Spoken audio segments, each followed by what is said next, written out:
Hi, I'm Sue Fairchild, an editor and writer. Today we're going to be talking about what constitutes front and back matter for your book. Front matter is anything in addition to the chapters of your book. Front and back matter. So these are all the things that come before or after the actual story within your book. Why is this important? It's important because you need to know what these things are, even if you're going with a publisher, but self publishing for sure, because you want to add all of these things in so that your book looks professional. With a publisher, they're going to ask you for certain things. You have to fill out certain parts of this. The publisher doesn't add it all in for you. So let's talk about front matter first. A half title page just includes the title of your book. That's it. A full title page includes the title of your book and your name as the author. Sometimes it also includes the publisher's imprint. Endorsements. Endorsements come at the beginning and usually right after that first title page, because when someone is in a bookstore and opening your book, that's one of the things they look for. So, do you have someone famous that is able to read your book before it gets published and provide you with a short endorsement? Endorsement is just a small review, usually by someone who has some kind of connection to your book. If you can have someone in the literary world that's important, to give you a review that you somehow know, then that is even more important to have. So if you're writing like a psychological thriller or some kind of horror book and you happen to know Stephen King and he can give you a review, an endorsement for your book that you're going to put in the beginning of your book, great. You would probably also use his endorsement as some kind of marketing tool for the back cover copy or possibly even on the front cover. But think about other people that write in your genre, even if they're just slightly more famous or more successful than you are. Or you want to, if you're a nonfiction author, you might want endorsements from people that have some kind of connection to whatever it is you are writing about in your nonfiction book. So, for instance, I have a friend who wrote about loss and her daughter who was killed in a car accident. She happened to have some kind of connection to Joni Eareckson Tada and got an endorsement from her. Don't you think she uses that endorsement everywhere for that book? Absolutely. She uses it on the back, she uses it on the interior. So these are typically people that you have an endorsement from, a review from. They're saying, yes, this book is really good and you want to buy it, so that your reader will see that, and they will want to purchase your book. I have an endorsement from a National Widowers Association for my book, Changing Tides.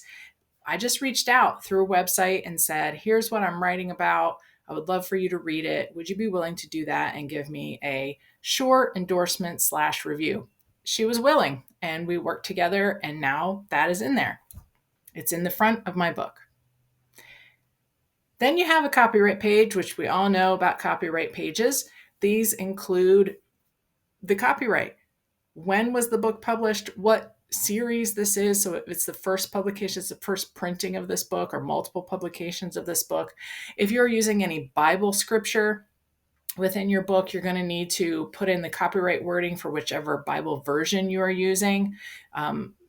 That is a completely different topic that I can also do a video on, but you want to be sure that that's in there for whatever Bible versions you're using. So you can look up, if you are self-publishing, you have a very simple copyright page that just says, copyright this year by this author, no copying of this book is allowed, and here's the scripture copyright wording. It could be very simple. If you have a publisher, they have a whole what's called a plate that is listing for the copyright. They have exact wording. That'll include your Library of Congress number and your ISBN number, and has all of that pertinent information on it. If you're unsure, pick up a book and look at the copyright page and see what's all on one. Your dedication. Dedications are often in books, especially nonfiction, but fiction books all the time have dedications. These are usually not long. You're usually dedicating it just simply to like one person and perhaps just a short sentence of why. I have one of my books is dedicated to my husband just because he supports me. One is dedicated to my writers group. One is dedicated to my readers. So just one, typically just one person. Maybe it's a family. You want to dedicate your book to your family. Simple, short and simple, your dedication page. This is not a lengthy page for you to espouse about why that you're dedicating to them or how much they mean to you. You would do that in your acknowledgments section, which we'll talk about in a minute. Next, you'll have your table of contents. This is most pertinent for nonfiction books or academic works. You definitely want that, a table of contents in an academic or nonfiction book. In fiction, it's not usually needed. Think about how often you would skip around to find a different section in a fiction book. It's not as needed. Some do use them, but again, you're going to want to use those more for a nonfiction book. And this is because you want to be able to jump around to topics, especially once you've read through a nonfiction book. If you want to go back and you think, oh, what was that topic about? Oh, you can find the chapter heading easily, go to that page, and boom, there it is. So a table of contents are very important for nonfiction and academic works. In Microsoft Word, you can easily create a table of contents, and that has all to do with like connecting things via styles. Again, that might be another video that I'll tackle at some point. A foreword. Again, forewords are typically done in nonfiction books, and a foreword is not written by the author. So you'll have someone separate that is an admirer of yours or is possibly someone that you used for research, someone that you have asked help writing your book. They're going to write the foreword. So if you are writing about, let's stick with Stephen King. If you are writing about something about why horror writing is so important or so damaging or so thrilling to people, you might, if you know Stephen King, you might ask him to write a foreword for you. Why are you the person to write this book? He will want to say, I've known this person a really long time. They have such a heart for this. They have written this in such a way that's easy for people to read. Or they might just talk about, whoever's writing your foreword might talk about why the topic is so important. Maybe not even why you're writing it, but why the topic is so important. Why it is the book that you have written is so important. It's just usually very short, not as short as a dedication because that's only like 1 or 2 lines, but a foreword is maybe a page worth of a separate person, not you, writing basically to say, why is this book important? Why is it written by this person so important? Again, check out your local bookstore, go to the nonfiction section especially, and look at forewords. And you'll notice they're not written by the author. They're written by other people. Sometimes you'll also want a preface. A preface is kind of an introduction, although introduction is separate. A preface is maybe just a very short, why you wrote this book. A lot of books don't really have a preface anymore. But again, I think it's redundant really with the introduction. Introduction is simply that. It's introducing the reader to your book. Why have you written it? Why do you think it's important that you've written it? What started you on this journey? Before you get into the meat. In a fiction book, this might be called a prologue. If you're not sure if you should write a prologue, check out my other video about prologues. I think if they're done correctly, prologues are important, but don't just write a prologue to write a prologue, okay? So check out my other video. Acknowledgments. Okay, so here on an acknowledgement page now is where you're going to expand on what you maybe put in your dedication. Maybe you're going to thank multiple people.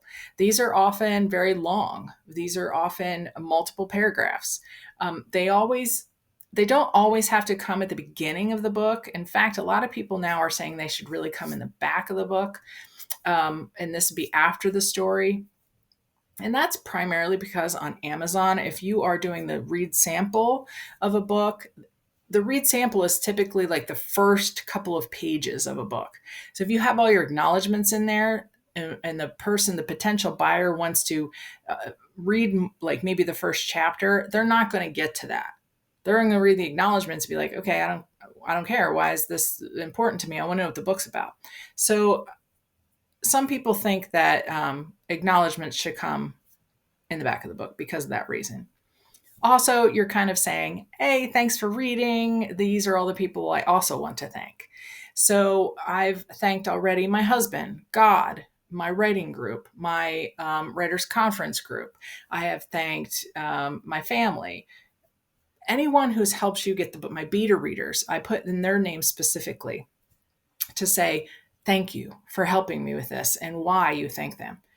And then you're typically, if you've put the acknowledgments in the back, especially, now you're going to start getting into the chapters. So a foreword, a preface, and an introduction would come before in a nonfiction book. Those will be the first things leading up. So you have your copyright, your endorsement, your copyright page, your table of contents, your foreword, your preface, and introduction. And then you're into the block of your book, okay? You're into your chapters. You're going through each chapter as you've laid them out. That's the bulk of your book. Front matter, bulk of your book. Now we're going to talk about end matter. End matters can be epilogues. So just like your prologue, you're going to have like an epilogue. What is the ending? What is possibly in a fiction book? What has happened like a year or 2 or 6 years later to your characters, especially if you don't have a follow-up book. If this is not a series, you want to have possibly an epilogue to kind of tie up some loose ends. An epilogue in a nonfiction might be, okay, here I've established all of what I am telling you I would like to establish, and this is why I think all of these things are important. It's kind of a summation of everything you've told your reader in the nonfiction book. Epilogue is, okay, here's the point I've been trying to make, and here's what you need to do now as you move forward. So that's an epilogue. You can also have an afterword. These are, in nonfiction especially, this is, what I have now done as a writer to move forward with this. Maybe I'm writing on another book. Maybe I've delved deeper into this. Maybe this is what has come about because I have fixed this relationship with my parent or my child, or an afterword is kind of, okay, here's what's going on now. Here's what's going on now. You can also have a conclusion. Conclusion, I think, kind of fits in with those things, so I'm not going to dwell on that too much. Then you're going to get into notes section. If there are any, like in nonfiction, you're going to have your endnotes or your bibliographies, your glossaries, any of those things. So if you have footnotes, endnotes throughout your book as a nonfiction, please don't put those in fiction. But if a nonfiction book, this is at the end would be where your endnotes go. So this would be a listing of all of the notes that if you've made reference to another person's book, that's where your endnote is going to go at the end after all the pertinent stuff. Bibliography, where you're going to list all the books that you have mentioned within your nonfiction book. So endnotes, bibliography are not typical in fiction.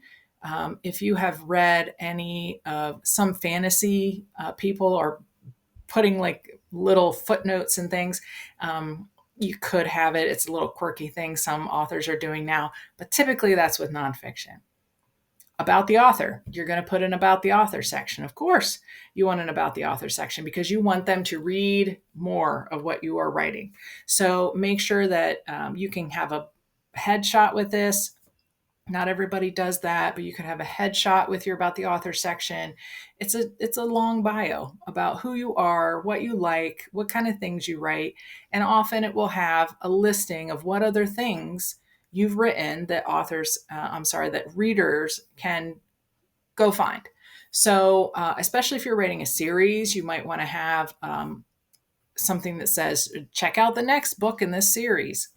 Additionally, if you're writing a fiction series, you might, after your book portion has ended and before you get into the back matter stuff, You might want to give a first chapter to the next book in the series. That keeps them hooked, right? So that goes after your main book, but before you're about the author and all those kind of things. You might have a thank you page. Thank you for reading this book. Please be sure to leave me a review on Amazon Goodreads BookBub. If you're doing ebook, you would want links then on your ebook to those places that they could easily leave a review or easily buy your next book. All of those things in an ebook are linkable, so you could add links in for there. Again, nonfiction, you would have your bibliography, your endnotes, resources, reference index. If you have a large book that needs an index, you'd want to have all of those things.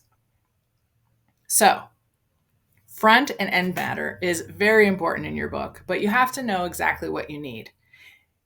If you would like, I have a sheet that I can send you. Just email me and let me know, and I'll give you a list of what the end notes and front and back notes are, that you can decide, research them a little bit more and decide how you would like to use them in your book.